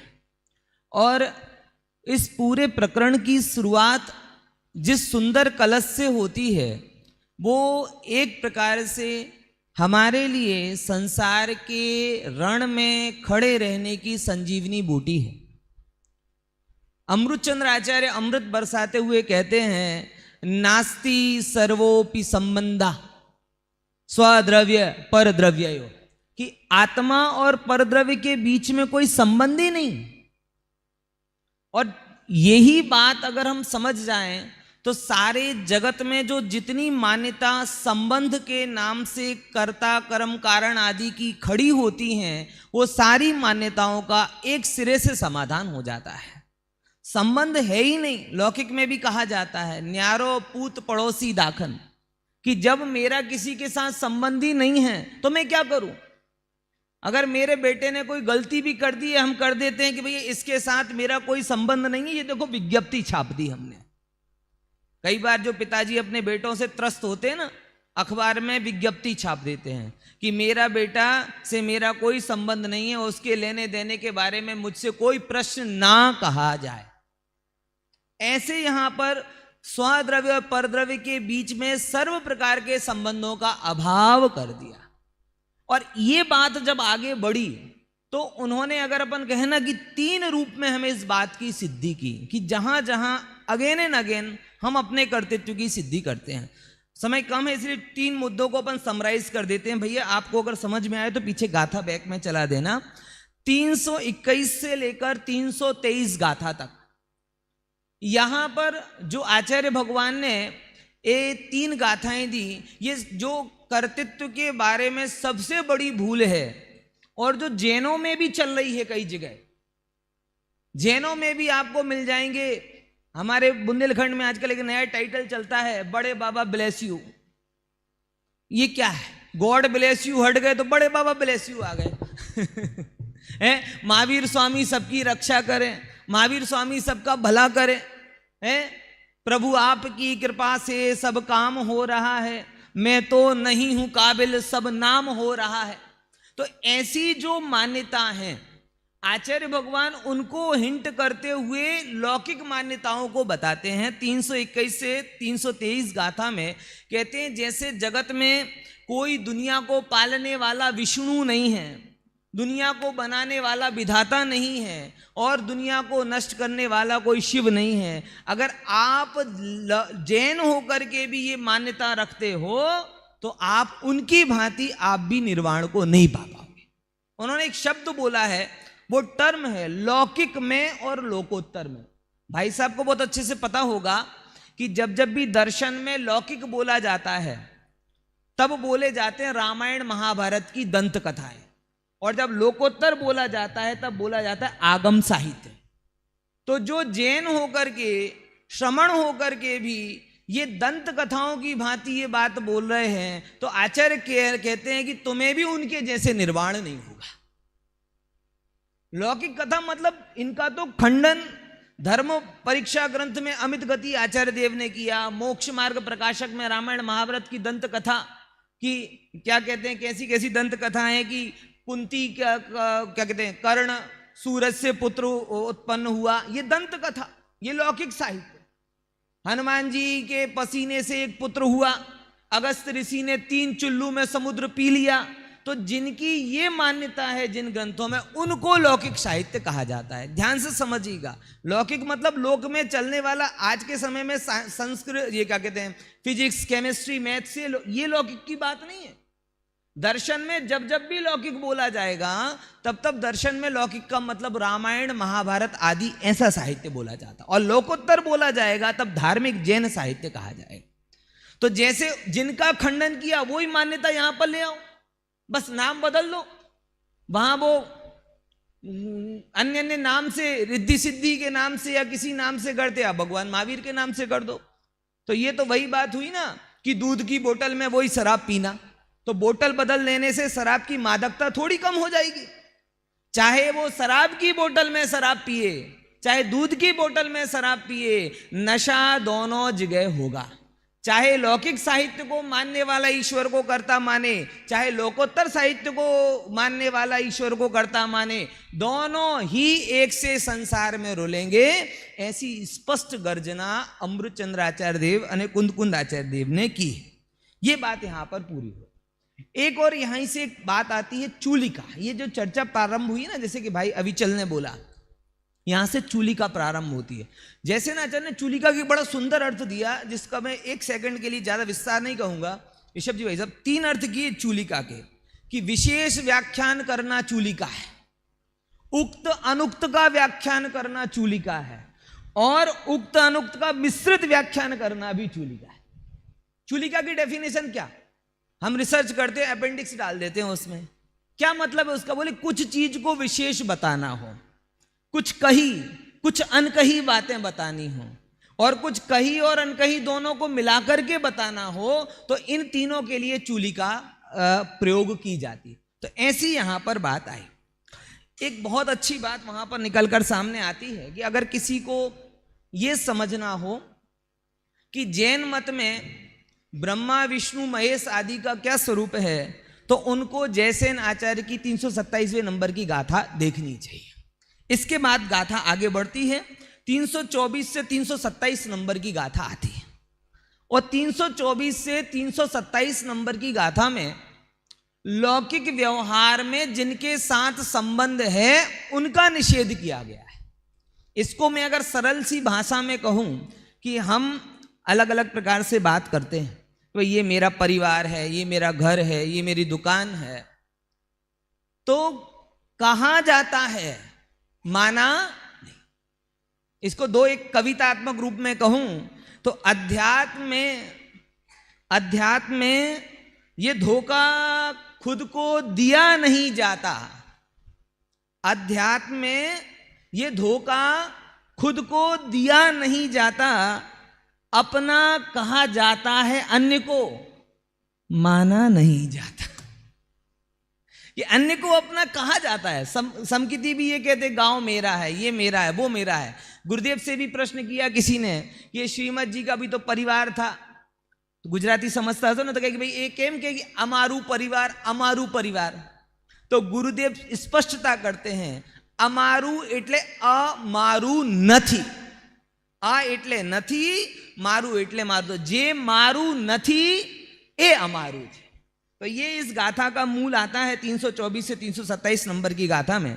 इसके बाद में एक बहुत विस्तृत प्रकरण है 328 से 331 नंबर की गाथा में, जहां पर यह कहा गया है, टीका तो विस्तृत है, टीका में बहुत विस्तार से आएगी, भाव कर्म का कर्ता कौन. तो आचार्य ने पॉसिबिलिटी दी. आचार्य ने पॉसिबिलिटी दी. देखो भाव कर्म जीव में हो रहे, यहां सिद्ध ये किया है कि जीव के हैं. बोले जीव के हैं कैसे कहते हो, तो उन्होंने बोला 2 ऑप्शन है, 4 ऑप्शन है.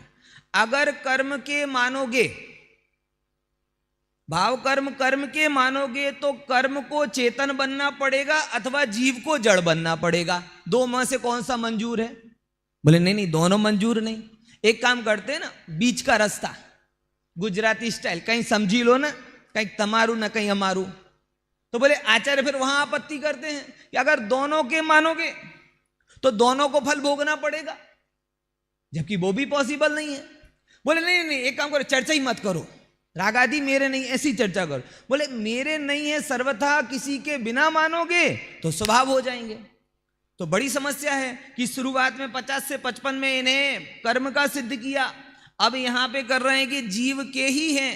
तो भाई अपेक्षा के बिना कोई सार नहीं है. वहां पर शुद्ध नहीं की अपेक्षा है, इसीलिए रागादि भावों को भिन्न करके बताया जाता है. यहां अशुद्ध निश्चय नहीं की अपेक्षा है, अनुपचरित सद्भुत व्यवहार नहीं की अपेक्षा है, इसलिए वहां पे रागादि भावों के साथ अपनत्व तो बताया जाता है. एक खास इंपॉर्टेंट बात जो कहे बिना शायद बहुत मेरा पिंडदान भी नहीं होगा, वो यहां पे कह देता हूं कि 204 नंबर के कलश में ये बोला कि जो सर्वथा रागादि का अपने को अकर्ता मानते हैं उन्हें आत्मघाती जीव कहा, और श्रुति कुपिता, कि शास्त्र उनके ऊपर कुपित होते हैं कि भाई तुम सर्वथा अपने आप को अकर्ता मानकर प्रमाद में जा रहे हो, तो ये बात हमें स्वीकार नहीं है. ये शास्त्रों की कुपित को रोकना हो तो आत्मा को कथनचित रागादि भावों का कर्ता यहां सिद्ध किया है. इतनी बात यहां पर कह के मैं विराम लेता हूं. नित्य कर्तृत्व के बारे में भाई साहब ने प्रश्न किया. वैसे शुरुआत की गाथाओं से जुड़ा हुआ ही शब्द है कि अगर कार्य हो रहे हैं और कार्य को आत्मा के अलावा किसी अन्य को माना जाए तो नित्य कर्तृत्व का विधान किससे किया जाए. या तो मैं कर दूं, मैं हमेशा हाजिर हूं, तो या तो मेरे से नित्य कर्ता मानना पड़ेगा, और अगर मैं नहीं है तो कोई थर्ड पर्सन कर्ता का मानना पड़ेगा, जिसके लिए उन्होंने 3 भगवानों को लगा के रखा है. ब्रह्मा जी ऑलवेज है, विष्णु जी ऑलवेज है, शंकर जी ऑलवेज है. तो जो कार्य हर समय हो रहा है और किसी अन्य के कारण अगर वो कार्य हो तो वो कारण भी हमेशा होना पड़ेगा. तो आचार्य यहां बताते हैं कि अन्य का कारण नहीं है, इसीलिए स्वयं ही उपस्थित है. इससे यह सिद्ध होता है कि आत्मा ही अपने परिणामों का नित्य रूप से कर्ता होता है. हाँ, निषेध, इसीलिए तो बहुत सुंदर आत्मा के नित्य कर्तृत्व का निषेध, इस विषय का बहुत रोचक शैली में, आकर्षक शैली में प्रस्तुतिकरण यहाँ पालड़ी के ही स्थानीय विद्वान डॉक्टर पंडित श्री अभिषेक जी शास्त्री साहब के मुखारबिंद से सुना. आदरणीय भाई साहब राकेश जी भाई साहब ने प्रश्न के माध्यम से भी उसमें और प्रौढ़ता लाने का वक्ता के माध्यम से प्रयास किया. सभी आज के संगोष्ठी के चारों ही वक्ताओं को मंच से बहुत बहुत धन्यवाद ज्ञापित करते हैं. आपका अमूल्यतम समय में प्राप्त हुआ. अब मैं बिना किसी औपचारिकता के आज की इस सेमिनार के जो विशेषज्ञ विद्वान के रूप में, सभाध्यक्ष के रूप में हमारे साथ मंच पर विराजमान हैं, ऐसे आदरणीय डॉक्टर पंडित श्री राकेश जी शास्त्री साहब को यहाँ मैं मीमांसा हेतु निवेदन करना चाहूँगा कि आप पधारें और चारों ही वक्ताओं का जो सारांश रूप में कथन है, चारों ही वक्ताओं के विषयों में जो विशेष बातें रह गई या होनी चाहिए इत्यादि अनेक बिंदुओं को स्पर्श करते हुए आपका उद्बोधन में प्राप्त हो. आदरणीय भाई साहब. देखिए, ये अधिकार जो है ये 108 गाथाओं का जो है इतना बड़ा अधिकार है, इसलिए इसको 2 दिन दिए गए हैं.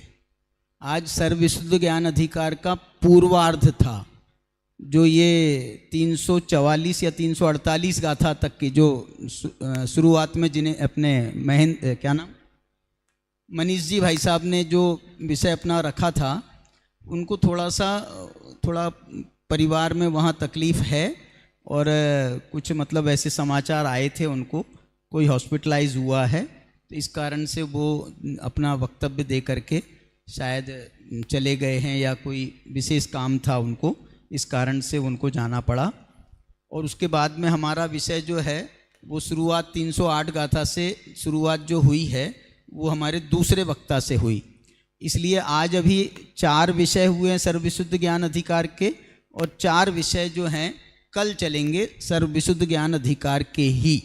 उसके बाद में हम 3 दिन जो हैं और आगे की चर्चा परिशिष्ट के आधार पर भी चर्चा करेंगे। 47 शक्तियों की एक दिन चर्चा होगी, एक दिन अनेकांत परिशिष्ट पर चर्चा होगी, और एक दिन उपाय उपेय अधिकार पर भी चर्चा होगी। ये जो सर्वविशुद्ध ज्ञान अधिकार है, मैं ऐसा कहता हूँ, इसको आदरणीय डॉक्टर साहब ने भी अपनी टीका में स्पष्ट किया है।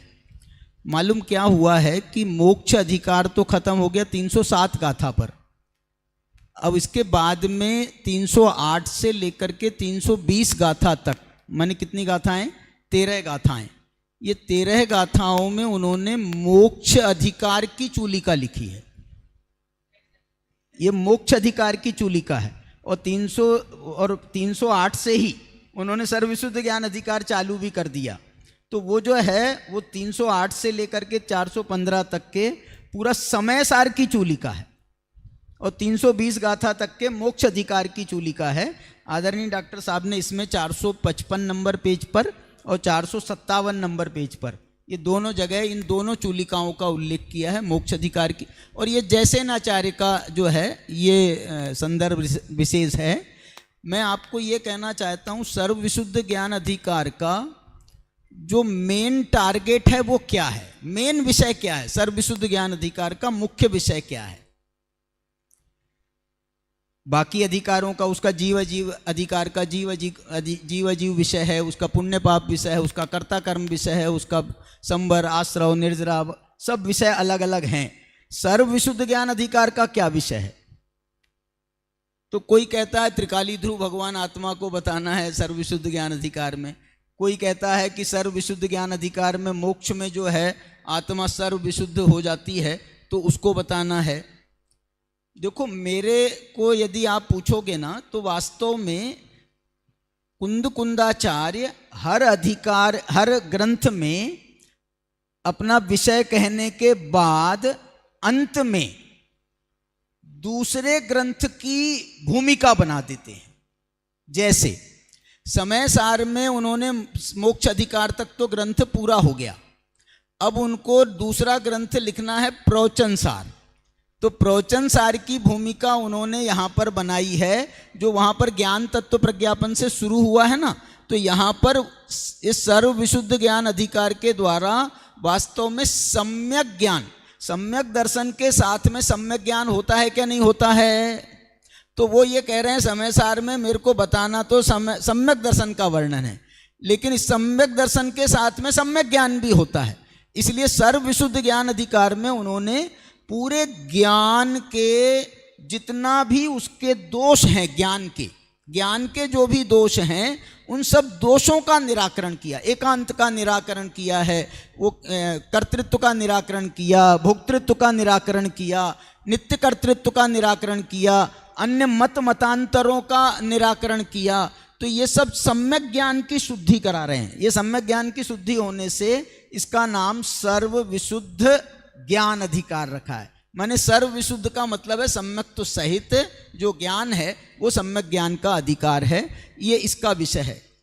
फिर प्रवचन सार में उन्होंने सम्यक ज्ञान का पूरा वर्णन किया, गे अधिकार जो है उसका गे तत्व प्रज्ञापन, उस अधिकार के द्वारा सम्यक दर्शन का भी वर्णन किया, द्रव्य गुण पर्याय का वर्णन किया। इसके बाद में उनने जो तीसरा अधिकार है वो वास्तव में चूलिका है, उसका नाम ही है चरणान योग सूचक चूलिका।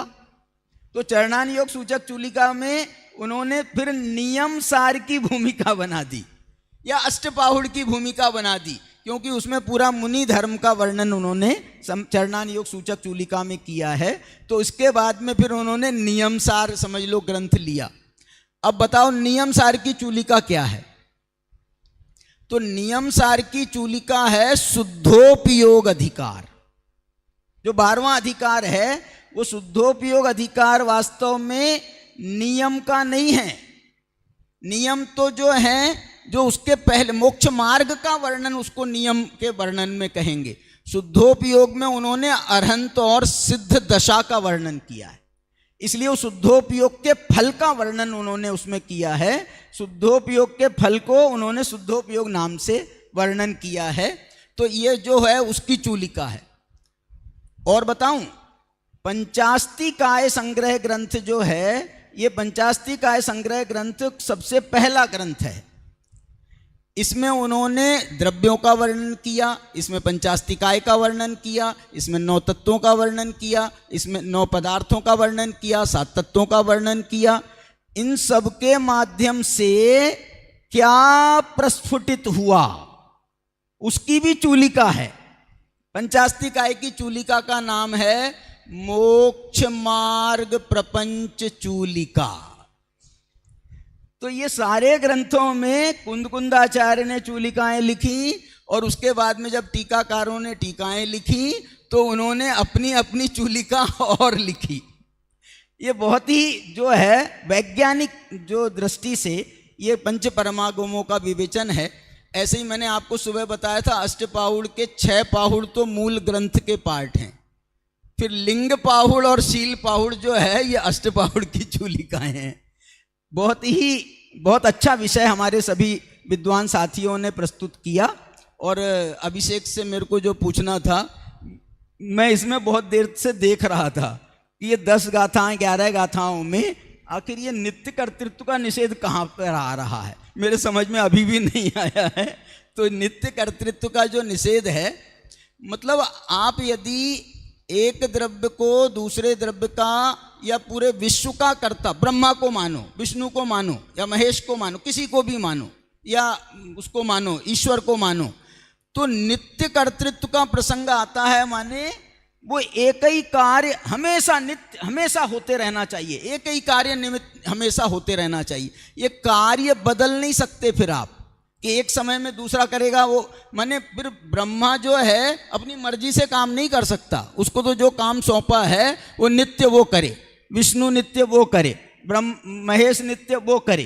तो इसलिए जो है इस प्रकार से इन सब में हमको ये सर्व विशुद्ध ज्ञान अधिकार ज्ञान की शुद्धता कराने वाला अधिकार है। तो ये ज्ञान की शुद्धता इसमें जो है अभी फर्स्ट पार्ट अपना हुआ है। अब सेकंड पार्ट के लिए अपने को कल का इंतजार करना पड़ेगा, तो कल अपन उस विषय की चर्चा यहाँ पर करेंगे। और आज की चर्चा के लिए समापन करने के लिए हमारे संचालक महोदय को आमंत्रित। बहुत बहुत धन्यवाद। आज की सभा के अध्यक्ष एवं विशेषज्ञ विद्वान डॉक्टर पंडित श्री राकेश जी शास्त्री साहब के मुखारबिंद से हम सभी ने विषय की स्पष्टता का परिज्ञान तो प्राप्त किया ही, साथ ही साथ आगम के आलोक में कितने कितने रहस्य छुपे हुए हैं इसका एक स्वाद लेने का प्रयास भी आदरणीय भाई साहब के मुखारबिंद से किया है। आदरणीय भाई साहब के बारे में एक बात आप सभी के बीच में कहना चाहता हूँ। साधिक साधर्मी भाई बहन इस बात से परिचित ही हैं।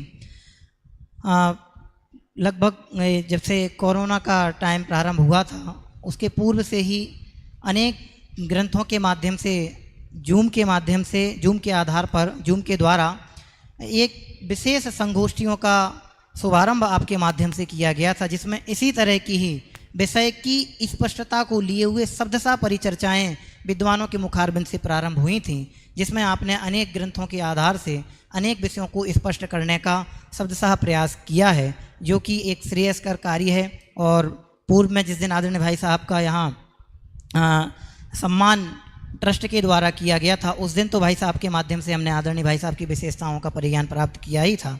हमें आदरणीय भाई साहब की विशेषताओं का परिज्ञान कराना है, इसलिए आपके मध्य वो बात नहीं कह रहा हूँ। आदरणीय भाई साहब के बारे में वो बात इसलिए कह रहा हूँ कि आगम के आलोक में कितने कितने रहस्य अभी भी छुपे हुए हैं। अभी तक हम 3 टीकाएँ ही समय सार की समझते थे कि अमृतचंद्राचार्य महाराज की, जयसेन महाराज की और मूल ग्रंथ, और एक टीका और जो उपलब्ध होती है वह, लेकिन उसके अलावा भी 2 टीकाएँ आदरणीय भाई साहब के माध्यम से हम सभी के ज्ञान का गेय बनी है। और कितना कितना साहित्य हमारा अभी भी छुपा हुआ है, उसके बारे में हम सभी को सोचना चाहिए। जो आप जैसे विद्वानों के सानिध्य और समागम के आधार से ही हम सभी को सुलभ हो रहा है। अतः आपका सानिध्य और समागम हम सभी के लिए यह एक विशेष प्रेरणा का कारण है। हम सभी आदरणीय भाई साहब का हृदय से बहुत बहुत धन्यवाद ज्ञापित करते हैं और आज की जो इस संगोष्ठी के वक्तागण थे उनका भी पुनः मंच से बहुत बहुत धन्यवाद ज्ञापित करते हैं। अध्यक्ष महोदय की आज्ञानुसार यह समयसार संवाद का 11वां सत्र यहीं संपन्नता को प्राप्त होता है और यह सभा यहीं विराम